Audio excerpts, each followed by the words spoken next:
So, you've always felt that this was going to happen. What, fight for the heavyweight title or fight in MSG? Well, I mean, they're both the same thing, really. You always felt that you were destined for greatness, that you were going to be in this position. This is not because of Jon Jones injuring himself. That's kind of, leapfrogged, maybe jumped the queue or, sped things up. But you were always going to be here. That's what I believe. That is honestly what I believe. Like, I feel like I'm going to be heavyweight champion of the world. And I didn't know if that's going to be this weekend or in 5 years or like at some point I'm going to be heavyweight champion of the world before this career is over. So yeah, I didn't expect it to be, I got the call on 2.5 weeks notice. I didn't expect it to be this weekend, but I still think I'm going to win. Well, before we get into all that, obviously we're both from the northwest of England. Yep. Beautiful place. Humble background, humble beginnings. Now you're here, one of the biggest cities on planet Earth, in the most iconic arena, fighting for the most prestigious belt in all of combat sports. Tom, if you win, you're going to be the baddest man on the planet, aka, as we would say from our neck of the woods, the hardest man on the planet. No man alive can beat you in a combat fight. Yeah, I would agree. I definitely agree. But, there's still Jon Jones lurking around there, but who knows if he's going to come. I don't know what he's doing. I don't know him personally or anything like that. But I honestly think I can win. I'm not going to show up to a fight, fly across the world and sign a contract if I don't think I'm going to win. So obviously I'm here to win and nothing else.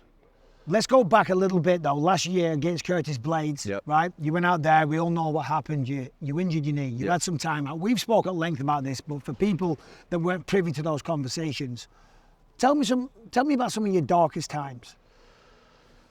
I mean, being injured as a professional athlete is one thing. I mean, being injured in general, it's not a good spot to be in. It's quite depressing. It hurts, especially when you have surgery, mate. My leg was all busted up. I couldn't walk. My knee was all swollen up. To be injured as a professional athlete is something that I'm obsessed with training. I love training, train twice a day, regardless of if I've got a fight or not. Being unable to do that and not knowing when I'm going to be able to train and fight again, it's difficult, mate, mentally. And for it to happen in front of like literally millions of people on a massive fight, like that was the biggest fight in my career at the time, a massive fight in front of the O2 Arena, home fans and everything, mate, it was some of the most depressing times of my life. Yeah, I'm not even just going to say career. No. It was some of the most depressing times in my life. But to be honest with you, now, like a year and a half later, I'm really, really glad it happened because my life's so much better because of it. Well, I was going to say, do you feel that in a funny, weird, roundabout way, that it was always meant to be because you had that time away? Yeah. It made you realise how much you would miss the sport, how much, the sport meant to you. And being away from it, when you came back, you told me that you were a different version of yourself, more disciplined and even hungrier to find yourself in a position like this. I honestly didn't realise how much I wanted it until it was almost taken away from me. Yep. And I know that sounds a bit sad and superficial, and I was definitely hungry before, but when it's almost taken away and you're literally left with a choice, because there were some times there when I was like, I'm not sure if I want to do this anymore. And them thoughts almost like pushed me further to be like, right, I really want to do it now. Do you know what I mean? I don't know, it was just, I was in such a dark spot for a few days there, and honestly, I felt like I could have retired and just quit. And I think when you're in that kind of mindset and you come back from it, it just gives you so much confidence. Well, when you did come back, I mean, your confidence was sky high. You looked, and I've said this, and I'll still stand by it, I thought you looked like a Muhammad Ali in there. The movement was absolutely phenomenal. You were so agile, and you always have been, but you looked better than ever. You didn't look like you were coming back from a year off, and the performance was unbelievable, and the finish was spectacular. I mean, talk us through that moment. Well, I got 2 legs now, mate, so it's excellent. Comes in handy. I can move around really well on them. I think I'm definitely I think I move even better than most middleweights, to be honest. I'm not like blowing my own trumpet, I'm being honest. I mean, I had good movement. I think I was a bit better, to be honest. Well, you got 2 eyes. Yeah, well, that's true. I'm bumping into walls. No, I'm trying to be like the best mover that the heavyweight division has ever seen. And I think I'm well on my way to doing it. But yeah, I just feel like I've got 2 legs now. I feel like all my personal life is really good. Like everything's geared towards success. Yeah, exactly. Being dialed in, whereas focused. Before I was a bit like in between being like a normal person and being like one of the best heavyweights ever. And since the injury, I just wanted to put all my focus, everything. I mean, I've always trained hard, but it's not, mate, this is something that I'm realising now, especially as I'm getting older and more experienced. Like, everybody in the UFC trains hard, mate. You can't just train hard and expect good results. You have to be smart. It's about how you're living outside the gym. It's about how you're living your lifestyle, the people you surround yourself with, your training situation, your training partners, your personal relationships. Everything has to be geared towards your goals. It can't just be like, yeah, I train really hard, and then you're going out drinking every night, you're getting chips on the weekend, and you can't be doing stuff like that. Fries. For the Americans. Apologies, yeah. Come on, they're not all from Lancashire. I know, sorry, but you know what I mean. It's like chips and gravy. The chips and gravy. They are good though. Absolutely love them, mate. Chips and gravy or chips and curry sauce? I like chips and gravy personally, yeah. Right. Yeah. But you like gravy on your fish and chips? That's controversial, isn't it? But I actually like it, yeah. Peas? No peas. No peas. No. Anyway, enough of that. I said after your last win that you would smoke Jon Jones. Now, you always said you wanted to slow roll it. You wanted to take your time. You wasn't in a rush. Certainly that's changed. Yeah. But when I said, I think Tom Aspinall is the future of the heavyweight division, I think he smokes Jon Jones. Did you think yes, 100%? Or did you think, hold on, Mike, I appreciate that, but I don't know if I'm ready for that? I wouldn't say I'd smoke him because I've got a lot of respect for Jon Jones. I think Jon Jones is one of the best. As do I. He's one of the best fighters ever to grace the octagon. But I think I can beat him, yeah? Yeah. And I think that if I didn't have that mindset, mate, it's really difficult. I know that you understand what I'm saying because you were obviously a champion yourself. But I think that some people like watching this or watching film of fighters' interviews and stuff, they'll look at it and think, he's so cocky, like, he's just, you have to think like that. Like, why would I be here fighting in Madison Square Garden against one of the most dangerous guys in the UFC if I didn't think I was going to win? Like, you have to believe stuff like, I can beat Jon Jones. Otherwise, what's the point in doing this sport? Confidence is the biggest weapon, but it can also be a detriment to a fighter, but it's absolutely imperative to have the confidence. Now, when I was younger, I always thought I would find myself in the position that I did. When did you have the realization, you know, as a young man, that hold on a minute, this is who I am, this is what I'm capable of, and this is what I'm going to do? When I got to the UFC and started winning, realistically.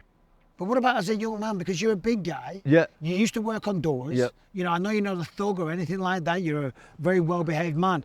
But you've always been able to handle yourself. Yeah, definitely. I just didn't know if I could compete at the top level. Really? When I started doing it, mate, under pressure, against really good guys, and especially like I fought Arlovsky when Arlovsky was on a 5-fight win streak, and obviously he's a former champion himself. When I beat him, I was like, oh, I'm pretty good. Like, I can beat anybody.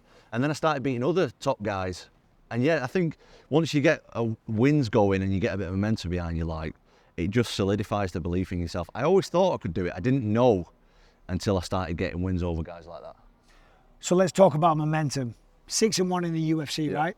6-1, and the one, let's be honest, is because you injured your own knee. Yep. Can't take away from Curtis Blades' achievement. You know, you both went in there. We know the rest. Sergei Pavlovich, 6-1 in the UFC as well. So there's a lot of similarities there. You finished all of your opponents in either the first round or the second round. He's finished all of his opponents as well. Yep.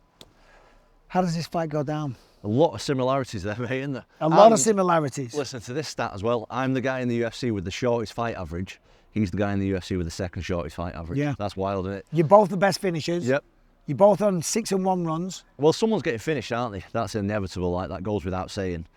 I think that you can't look at Pavlovich's fights, mate, and be like, this is what he's bad at and this is what he's good at. Because so far in the UFC, he's barely put a foot wrong. You can't look at him and be like, right, this is where I'm going to take advantage. I think the biggest issue that he's got is I move unlike any other heavyweight. I do things completely different, completely unconventional to anyone else in the heavyweight division. So he needs to, I wouldn't say he just needs to be worried about me, but he's not going to be expecting things that I do. I don't just stand in front and bang flat-footed like a lot of these other heavyweights. I do multiple attacks, multiple fakes. I can grapple, I can strike, I can do all of it. So that's the biggest advantage I've got over him, is that he's no idea what I can really bring to the table. So when you say he hasn't put a foot wrong, am I correct in thinking he threw a kick against Alistair over him? He got tripped. He got tripped. So he was from a tie clinch, he tripped him. So they were in the tie clinch. Yeah. Overeem trips him, gets top position, and finishes him. Yeah. So what does that tell you? Because you have a history of taking people down, and once they hit the ground, it's over. Yeah. It's a wrap. So do you fully believe that when you put Sergei Pavlovich down, if you can put Sergei Pavlovich down, that's the beginning of the end? I don't know, because we've seen him for minimal time in the octagon on his back. Like you say, the short amount of time that we have seen, he's not looked great. I'll be honest. He got finished. He got knocked out from that spot. But at the same time, this is heavyweight MMA. It's a bad spot to be in at heavyweight, mate. Big guy like over him, raining down punches and elbows on you. It's difficult to get up. But if I put someone on the back, they're getting finished. Simple as that. Look at my career. Look at the fights that I've done. There's not many people get up once I put them there, and if they do, I return them straight away. And that's definitely an advantage that I've got, is if I put him on his back. So obviously we're friends, but the crazy thing is that I got my title fight on 2.5 weeks' notice. Wild. You got yours on 2.5 weeks' notice, and as you've told people very kindly, I texted you straight away and I said it's not about the 2.5 weeks. It's about a lifetime of work. But Sergei Pavlovich has been preparing the whole time. Right? He was the backup fighter for Jones or Stipe if they fell out. One would assume that he's been working a lot of takedown defense because they're both wrestlers, working getting back to his feet. What do you think that he was working in that training camp? And what do you think in that preparation might cause issues for you? Well, the thing with Stipe and Jones, they're both really good all-rounders, aren't they? So he's going to be working on his overall game. He's going to be good everywhere, mate. Like you say, he'll be working a lot, getting back to his feet. His game is a lot of forward pressure, a lot of punches in bunches. He's a big, strong guy. He's got awesome power in both hands. So, mate, I personally think he's the most dangerous guy in the UFC. Like you say, 2.5 weeks. That's not a training camp. I'm not bothered what anybody says. No. A training camp isn't 2.5 weeks. You got 1 week training and 1 week travelling. 1 week's fight week, so that's not a training camp. But as you said, the advice that has helped me so much, by the way. So I really appreciate that. I've been training, mate, 15 years. I've been doing this longer. I've been involved in martial arts, mate, since I was 8 years old. I'm 30. So this isn't about 2.5 weeks. Do you know what I mean? Ideally, no, I know. Ideally, I would have liked 10 weeks, but I've not got that. So I can't sit here and cry about it. I'm here. I'm expecting to win. So, but the 2.5 weeks, that's more than long enough to switch this up. Definitely. To switch the mind on, to formulate a game plan, to take a quick look at him and say, hold on a minute, here's what I bring to the table. These are my skills. I believe in myself. And here is how I beat this man. And go in mentally prepared and confident. And I think it actually works. I actually feel super relaxed this week, which usually on fight week I'm quite tense. And so far I feel quite relaxed. I'm like, I'm in New York, flew across the world, fighting the most dangerous guy for the heavyweight title, but I've not really had that much time to think about it, mate. I had to do me week or so training, sort my visa, and I'm here. I've not had 10 weeks to think about it and build it up to this big thing in my mind. I'm here, got a couple of days now, and I'm fighting on Saturday, so I think it works well for me mentally as well. Man, I'm excited for you. I really am. So it's going to be good. So the game plan, if I'm coaching you, here's what I say. Here's what I say you do. You lie on your feet. Right? You like Muhammad Ali. You float like a butterfly. You sting like a bee. You move like the best middleweight on the planet. Thank you. His name was Michael Bisping. You get in, you use your jabs. You use your speed, in, jab, out. In and out movement, in and out movement. You have him swinging at fresh air. And then you level change, you shoot, you take him down. Does that sound like a game plan that you and your father have been talking about? I'm not going to tell you, am I? I'll tell you off camera. But, I mean, it's not exactly rocket science, let's be honest. No, do you know what I'm going to do? I'm going to walk into the middle of the Spinning cage. wheel kick? I'm just going to walk into the middle of the cage and have an absolute bang out with him. Oh, have a war. Yes. That's exactly what for I'm the going fans. to do. For the fans. For the fans, mate. For the fans. Never mind legacy. Exactly that. Yeah, that's exactly what I'm going to do. I'm going to do the same as every other opponent's done to him. I'm going to walk into the middle of the cage and start swinging with him. Well, that would be lovely to see, but it wouldn't be advisable. And listen, no. To be fair, you could knock him out. Of course. You've got massive power. Of course I do. I know. You've sparred extensively with Tyson Fury. How many rounds? Oh, hundreds. Hundreds? Yeah, hundreds. Yeah. So you can handle yourself on the feet, but that's not the smart approach. You've got a high fight IQ. I know. You've got a lot of experience. You've got a lot of skill. You've got great wrestling. Where's the confidence levels at? Oh, high. I honestly think that I'm one of the best finishers in the UFC. I agree. And as corny as it might sound, you've got to be in it to win it. And I'm here. So I've got a chance of winning, 100%. This heavyweight MMA, regardless of training camps and how long I've had to prepare and everything, mate, I'm here. And if I have to hit you once, And that's the same as he can do with me. Yeah. He has to hit me once, I have to hit him once as well. But if I'm not here, I've definitely got no chance of winning. So I'm here, and it takes one shot, mate, in this division. I hate to bring myself back into it, but when I was fighting for my belt, I kept telling myself, this is my destiny. Yep. I was destined for this. Do you feel that this is your destiny? That's what I've been saying all week, mate. That's exactly what I've been saying all week. It's almost like, I don't want to talk about manifesting and all that like woo-woo crap that people talk about, but I honestly think that everything has kind of subsided and moved itself around for me.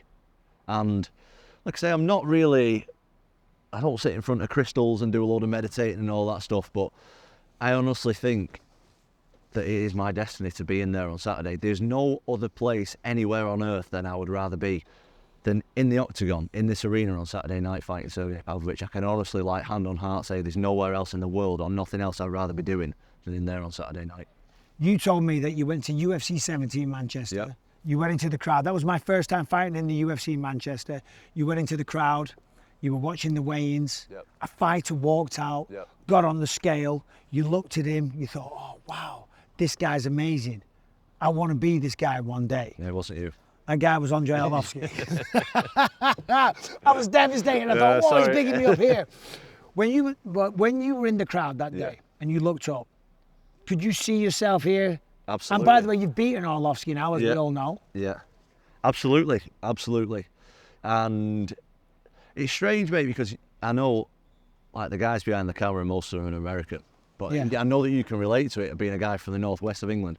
We're not told to think like that. No, we're not. We're not. It's suppressed from a young age. Oh, God, Tom, you've hit on such a great thing. I'm so lucky that I've got my dad, you know, because I feel like my dad kind of believed in me before I believed in myself, and he put them thoughts in my head, because I'm sure some other dad would have been like, listen, son, you go and do your own work and you know, get a job down the factory. Yeah, exactly, all that stuff. Get your head out of the clouds. Exactly, all that stuff. But my dad was always like, listen, you can do that one day if you want. You just got to believe in yourself. And that stuck with me since UFC 70, was it, or whatever it was. Like, that stuck with me. And I always saw myself up there one day. Mate, when I hear that crowd roaring, it's like I'm meant to be here, like I was born to be here. It's hard to explain, it sounds kind of corny, but I honestly feel like that's what I'm supposed to do.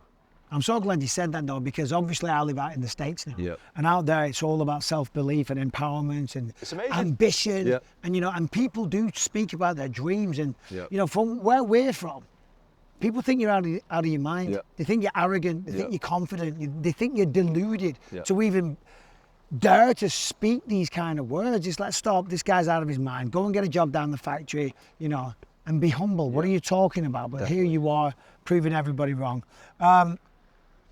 Bringing that belt back, bringing the heavyweight strap back to England, back to the UK. What's that going to mean to you? Oh, mate, that's going to mean so much to me, honestly. Honestly, that's going to mean... I can't even put it into words what that'll mean. It's just massive. It's just absolutely massive. To be the first UK heavyweight champion. Only the third champion in the UFC from the UK, after, of course, you and Leon Edwards, who I look up to massively. Mate, that is something. That is something special, and I just can't wait for it. What round?